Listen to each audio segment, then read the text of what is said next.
Ecuador, médico internista infectólogo de la Pontificia Universidad Católica y trabaja en la unidad de infectología del Hospital Sotero del Río. Dice acá con más de 28 años de trayectoria. Oh. Exdirector también de la Corporación SIDA Chile y también académico de la Escuela de Medicina de la Universidad Católica. Podrían haber obviado los 28 años, pero bueno. Muchas gracias por la oportunidad de participar. Para mí siempre es un gusto colaborar con todo lo que sea el Grupo SIDA Chile, al cual le tengo tanto cariño y ha hecho tanto por los pacientes con VIH alrededor de Chile.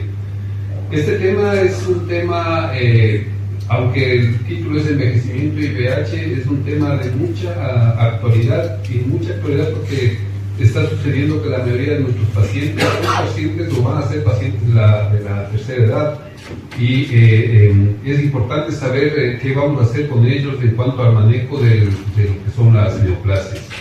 No tengo conflictos de interés en la presentación, esta no es una charla remunerada. Yo me hice una hoja de ruta más concreta, digamos, sabía que era la última charla, así que pretendo no agotarlos. Vamos a hablar primero de algunos conceptos preliminares. Hay algunas diapositivas que son colaboración de los becados de la Universidad Católica que pasan con nosotros de ahí en el Sotero. Y bueno, ahí estarán los créditos. Vamos a tener varios conceptos. Las personas que viven con VIH tienen una mayor incidencia de cánceres comunes en comparación a la población general. Este término cánceres definitorios de SIDA, Kaposi, linfoma Hodgkin, cervicuterino, estaba aparentemente un poco ya pasado de moda y hay que ir modificando estas definiciones. Un ítem importante para el cáncer anal: las personas con VIH tienen un poco más de riesgo para el cáncer anal y está asociado a inmunosupresión.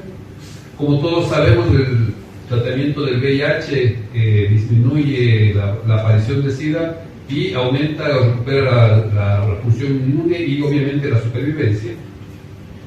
Y existen cánceres asociados a inmunosupresión que han decaído, y otros tipos de cánceres que han aparecido con más frecuencia debido a esto mismo, al aumento de la esperanza de vida, un fenómeno de envejecimiento acelerado y mayor exposición a cancerígenos. Está mal tratado de ello.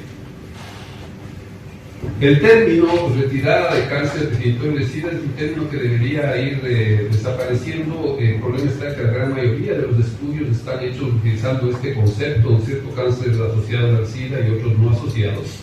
Las razones son varias, ¿no es cierto? No captura todos los tumores asociados a inmunosupresión, hay algunas nomenclaturas obsoletas.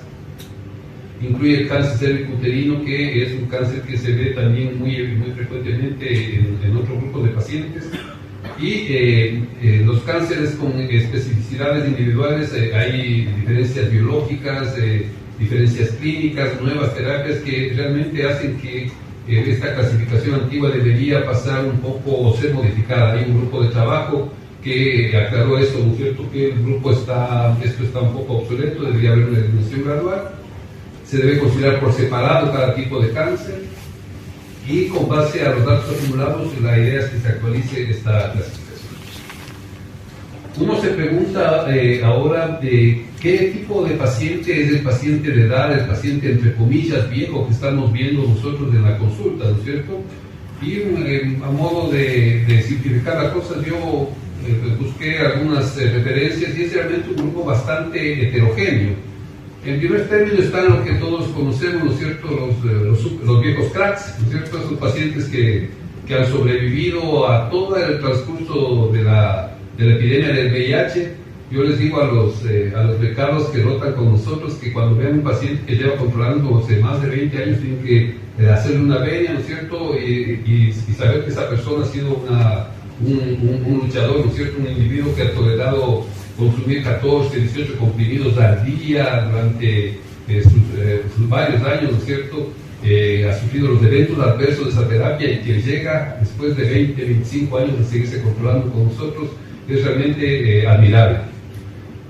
Pero tenemos también las personas recientemente diagnosticadas, ¿no es cierto? Y hay dos ejemplos: los famosos presentadores tardíos, pacientes que llegan hechos pedazos al servicio de urgencia, ¿no es cierto?, con toxoplasmosis, neumonía por Girovesi, sumamente demasiados, ¿no es cierto? Esto es una falla un poco que es tanto del paciente, pero también del sistema en la hora del diagnóstico. Y gente de la tercera edad que tiene infecciones recientes, ¿no? Uno piensa a veces, o se queda con la fotografía, ¿no es cierto?, que pasada cierta edad estaba prohibido toda la vida, pero parece que no es así, y uno se puede contagiar perfectamente más allá de los 50 años. Además, el otro factor que me parece importante es que son personas con hábitos establecidos, ¿no es cierto?, gente que viene con sus costumbres, con consumo de tabaco, consumo de alcohol, drogas recreacionales, actividad sexual que no está protegida, y un largo etcétera. De modo tal que es un grupo heterogéneo y un grupo complejo. Vamos a tocar algunos aspectos epidemiológicos. Esta es una proyección de las poblaciones que viven con VIH en los Estados Unidos. Y si ustedes se fijan en las barras turquesas y las barras azules, son las personas que son mayores de 45 años. La mayoría de las personas viviendo con VIH van a ser o son ya mayores de 45 años, esto en los Estados Unidos, y posiblemente en Chile nos va a tocar una realidad similar. El problema está en que uno a veces se acerca un poco porque suele pasar que los pacientes que ya llevan muchos años se quedan atendiendo como un mismo médico, y los colegas más jóvenes que entran, por ejemplo, a nuestra unidad, les toca ver más a los pacientes jóvenes. Uno ve los pacientes que tiene el doctor Vera o que tengo yo, ¿no es cierto? Son los fichas de ahí con páginas amarillas, cosas de tipo. Y en este mismo grupo, en el grupo de que tiene más de 45 años, pasa que las neoplasias asociadas al VIH decrecen significativamente y pasan a dominar el espectro las neoplasias que no están asociadas al VIH, ¿no es cierto? Como ejemplo, pulmón, próstata, recto y otros, ¿no es cierto? Entonces, esa es una realidad que nos va a tocar vivir y a la cual tenemos que establecer algunos conceptos de prevención y manejo. Ahí está un poco más desglosado, ¿no es cierto?, el decalaje que tienen los pacientes con los cánceres definitorios de SIDA, y un incremento que se ve en algunos pacientes con cáncer de pulmón, de hígado, cavidades orales, un aumento de los pacientes con cáncer de próstata, un poco en relación a la edad de los pacientes, ¿no es cierto? De modo tal que tenemos que dilucidar en qué situación o qué tipos de neoplasias vamos a ver en las personas mayores de 45 años. Esta diapo se desconfiguró un poco, no importa, pero es bastante interesante. Es un gran estudio hecho en Sudáfrica con cerca de 5.2 millones de personas viviendo con VIH, y en las cuales se diagnosticó 29.000 casos de cáncer. En las personas con VIH jóvenes, los cánceres relacionados al SIDA fueron obviamente más importantes. Sin embargo, pasados los 45 años, que este dice 54, pero pasados los 45 años, sobre todo en los hombres, las neoplasias no relacionadas al VIH tienen un incremento importantísimo, no así en las mujeres que guardan posiblemente un correlato similar a las infecciones de las personas jóvenes. Y las muertes atribuidas a cáncer en las personas viviendo con VIH en este estudio largo de cerca de 14 años, tienen la misma idea. La gran mayoría de las personas de mayores de 40 años o mayores de 60 años especialmente fallecen por neoplasias que no están asociadas al VIH. Este es un estudio grande con un seguimiento muy importante de una base de datos de los Estados Unidos del 96 al 2012 que evalúa el riesgo de desarrollar los diversos cánceres en personas con VIH y se compara con la población en general. Se identificaron 10.371 cánceres en 183.542 personas con VIH mayores de 50 años. El riesgo está particularmente incrementado para el sarcoma de Kaposi, linfoma no Hodgkin, cáncer cervical, anal, pulmón, hígado y cavidad oral, y se vio una reducción del riesgo de otros cánceres como mama, próstata y colon. Principalmente la mayoría de los diagnósticos ocurrieron en los primeros 5 años luego del diagnóstico del VIH. Esta tabla que nadie alcanza a ver, ¿no es cierto?, básicamente muestra los casos observados, los casos, lo que se espera, la incidencia relativa y este término estadístico que es la razón de incidencia estandarizada, que los voy a poner mejor en un gráfico porque es mucho más práctico. El sarcoma de Kaposi baja, ¿no es cierto?, el número de la incidencia baja conforme pasa la edad, y también esto que está en barras, que es este término exceso de casos esperados, también baja, desciende. Lo mismo para el linfoma no-Hodgkin, también desciende. Sin embargo, por ejemplo, en el cáncer anal, si bien la incidencia desciende, el número de casos esperados se ve incrementado conforme más edad tiene el paciente. Similar fenómeno para el cáncer de pulmón y el cáncer de hígado, y para el cáncer de cavidades orales. Es bastante notorio en el gráfico, mucho más que la tabla. En conclusión, así para tener como conceptos, las personas viviendo con VIH mayores de 50 años hay más riesgo de desarrollar cáncer de cavidad oral, faringe, pulmón, hígado y ano rectal. Yo me hice la pregunta qué sucedía en nuestro centro y le pedí a nuestro coordinador del policlínico que sacara algunos datos de revisión, y me sacó el número de eventos de cáncer que hemos tenido durante todo este periodo, desde el 95 al 2024, un predominio importante en cuanto a que la mayoría de los pacientes son hombres, y por supuesto a la cabeza de sarcoma de Kaposi, linfoma no-Hodgkin, y hay algunos pocos casos de cáncer colorectal, se hace el uterino y una miscelánea de otros casos. ¿Por qué traje esto a colación? Porque le pedí que me hiciera un desglose y vea los que se diagnosticaron en más de 50 años. Y hay que tener ojo a esto, porque el hecho de que una persona tenga más de 50 años no es un impedimento para que desarrolle un sarcoma de Kaposi, que es, como todos ustedes saben, una neoplasia que tiene mucha relación con la actividad sexual que tiene la persona, y también del linfoma no-Hodgkin. Lo que les quiero decir con ello es que no hay que descuidar ninguna de las otras de estas otras neoplasias que uno piensa o tiene la idea de que están en la gente joven. Pueden ocurrir en personas también mayores de 50 años. Y acá se viene un poco la parte más científica de la charla, que traté de buscar algunas cosas, porque uno tiene el concepto de que estamos del paciente viejo con VIH, aquel que tiene más de 50, y todos sabemos que lo que realmente ocurre es que el paciente VIH tiene un envejecimiento prematuro, y además ese envejecimiento es más evidente en aquellos que adhieren mal a la terapia. Ese es un hecho. No sé si ustedes alguna vez vieron algún paciente que... Yo he visto pacientes de 30, 40 años que uno los recibe en la urgencia, que se ha tomado pésimamente la terapia, y uno lo ve, la primera impresión que tiene en la vista es que es una persona vieja, una persona deteriorada, ¿no es cierto? La piel seca, roja, flaco, sin dientes, ¿no es cierto? Sin pelo, en una condición muy desgastada. Bueno, eso tiene un reflejo de índole biológico, que es evidente por diversos factores. Bueno, está esta tabla que muestra las diversas situaciones en que las personas con VIH se pueden envejecer más rápido: el estilo de vida, ¿no es cierto?, la actividad social, de dónde provienen las personas, en qué estado económico están, qué accesibilidad tienen a los recursos, los famosos virus oncogénicos, que es todo un capítulo. Y esto, que es posiblemente lo que me interesa a mí, la inflamación crónica, el estado de inmunosupresión y el envejecimiento. Ahí tenemos lo que es la inflamación crónica, ¿no es cierto? Cuando uno tiene inflamación crónica, cuando uno tiene bien controlado el virus del VIH, ese es un factor bien relacionado. Por eso es muy importante ser exigentes en cuanto a este hecho de lograr o tener al paciente permanentemente indetectable. Hay, como saben, inflamación del sistema inmune con activación de citoquinas, se produce amplificación de la acción de mediadores como la interleuquina 3, el factor de necrosis tubular alfa, que eso favorece angiogénesis. Hay activación crónica del sistema inmune asociado a infecciones o toxinas como el tabaquismo, e incrementan todo eso el riesgo de cáncer. Y el envejecimiento está gatillado por 3 factores: inflamación crónica, este concepto que tuve que realizar, que es el acortamiento de los telómeros, que son de la dimensión que tiene el ADN de los pacientes, y la famosa discusión mitocondrial, que lo mencionaron en la charla que me precedió.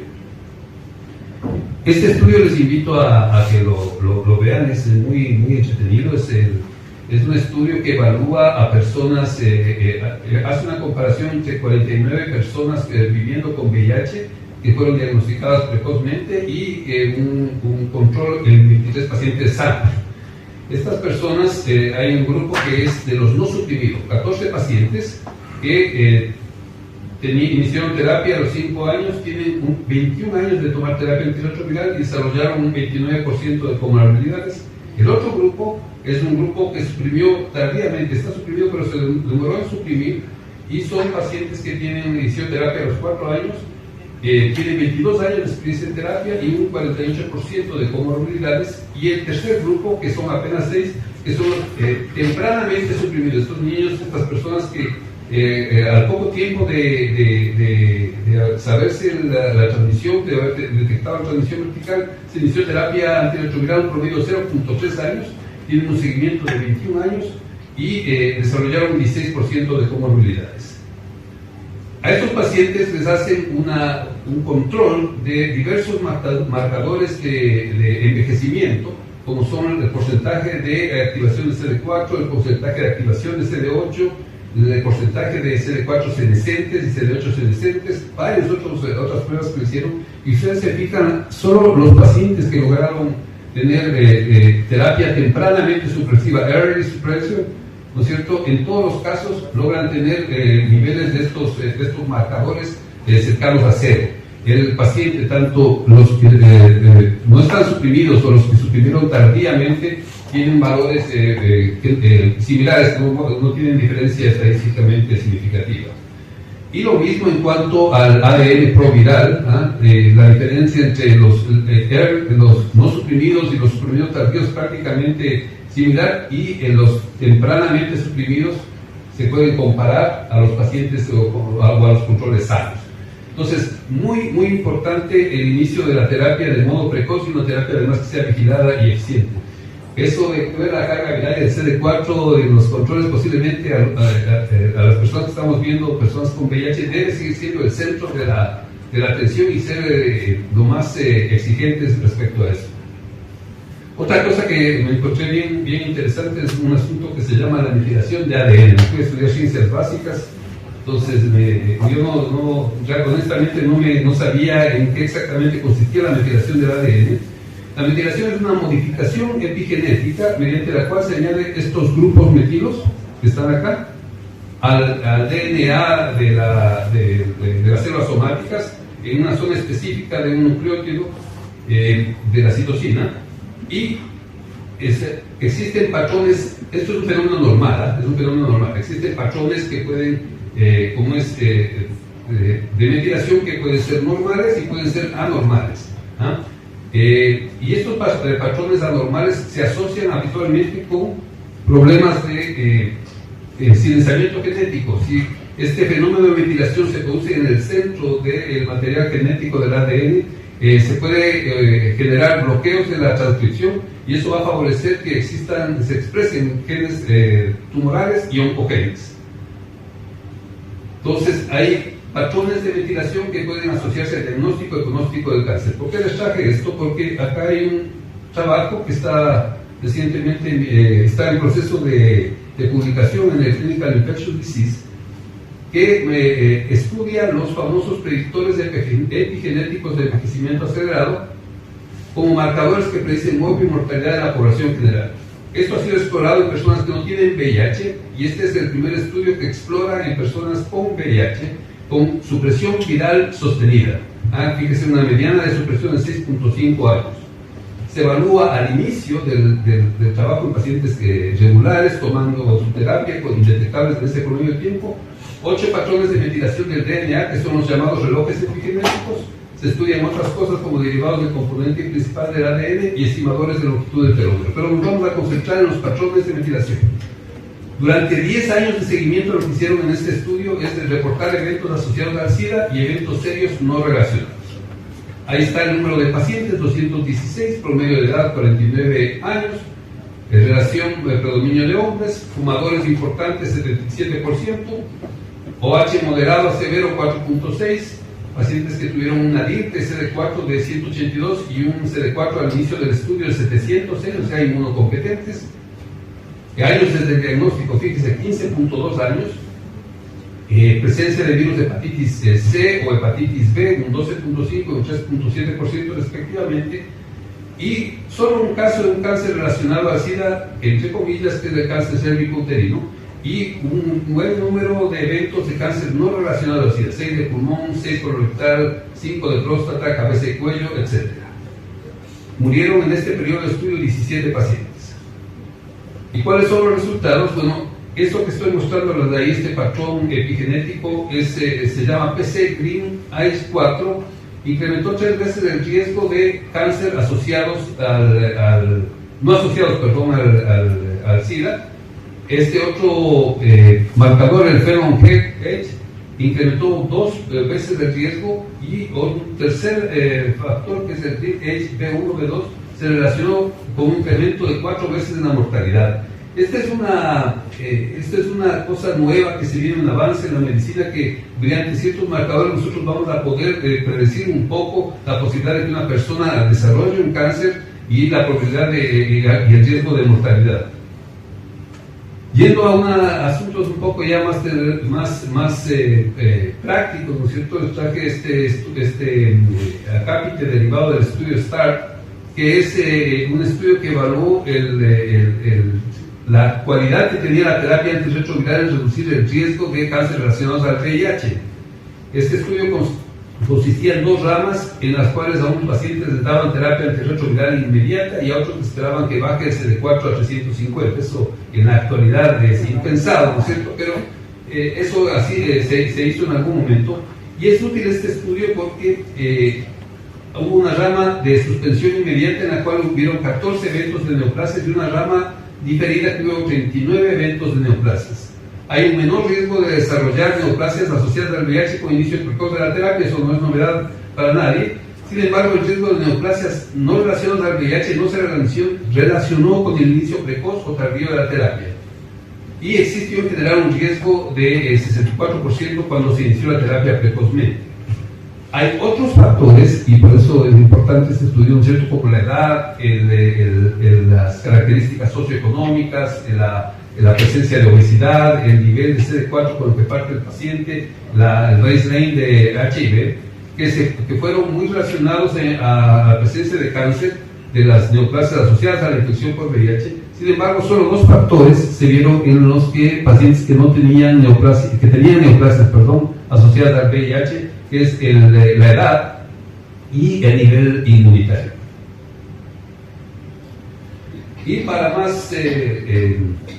recalcar, además, no es solo el hecho de que una persona tenga o desarrolle una neoplasia, sino que el grupo de pacientes que desarrollan neoplasias tiene además un mayor riesgo de desarrollar comorbilidades. Este es un estudio en 8 centros en los Estados Unidos, en que se ve un incremento aproximadamente de cerca de más de 3 fenómenos de comorbilidad fueron encontrados en un 24% de los pacientes que desarrollaron neoplasias asociadas al VIH respecto a la población, y con un riesgo específicamente marcado para diabetes mellitus, infarto e insuficiencia cardíaca. No solo tienen cáncer estos pacientes, sino que además tienen más posibilidad de desarrollar comorbilidades.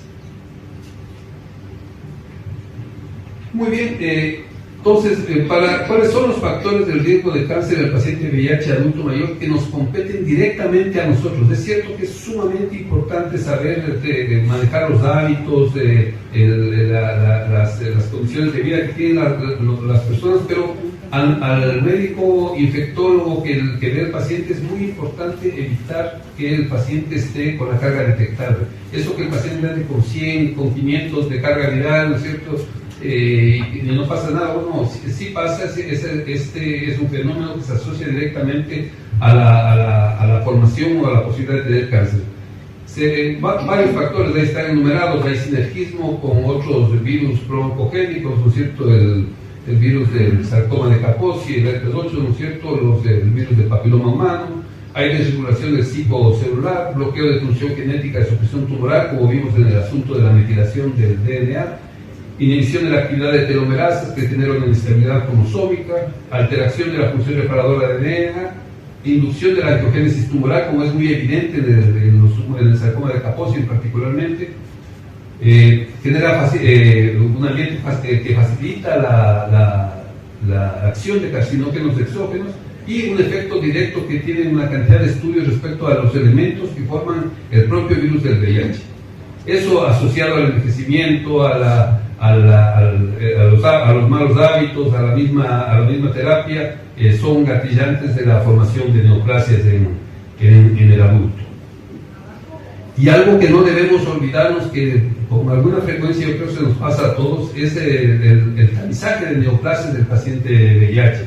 Si ustedes se fijan en la tabla, la gran parte de las recomendaciones están generadas o pensadas en personas de más de 50 años, ¿cierto? La detección del cáncer de colon, las mamografías, el escáner de tórax para la detección de neoplasias. Las recomendaciones señalan que debe acentuarse esta vigilancia en gente mayores de 50 años de edad.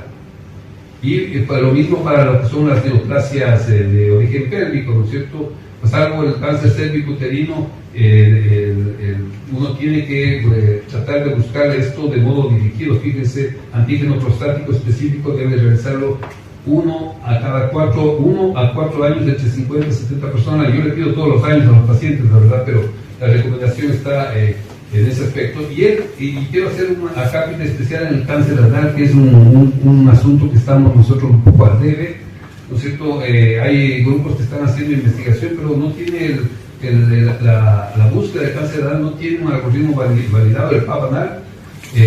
La anoscopía de alta resolución necesita tener un centro con un especialista coloproctólogo que sepa hacer este procedimiento, de modo tal que nos quedamos nosotros con la inspección rectal y si uno nota una masa, alguna lesión muy habitual de nuestros pacientes y el tamizaje de neoplasias, no olvidarnos de que también es responsabilidad de nosotros prevenir las neoplasias, especialmente del adulto mayor. Vigilar en cada consulta el estado de vacunación GEN-18. Pasa que como antes no había tanta regulación, uno tiene a veces unos pacientes que tienen 15, 20 años tomando un medicamento que no tiene tenofovir y se revisa la historia y se da cuenta que ese paciente no está vacunado contra la hepatitis B, ¿no es cierto? Entonces uno tiene que retrotraerse, sobre todo esos pacientes que llevan mucho control, revisar bien que tenga todas sus vacunas. Y la recomendación permanente de tener una actividad sexual protegida a cualquier edad. Ahí está una paciente de la primera generación del VIH que llegó a la jubilación y que pensaba que nunca iba a llevar a la jubilación. Yo tengo muchos de mis pacientes que me dicen, mucha doctor, ¿cuánto tiempo nos estamos? 25 años, 30 años viendo. Yo veía a los pacientes antes de ser infectólogo. Entonces uno se asombra de esos pacientes, digamos. Y la idea es que tratar de que a ellos que han pasado a ser prácticamente amigos de nosotros, evitarles que tengan una tragedia como es una neoplasia o un cáncer. Muchas gracias.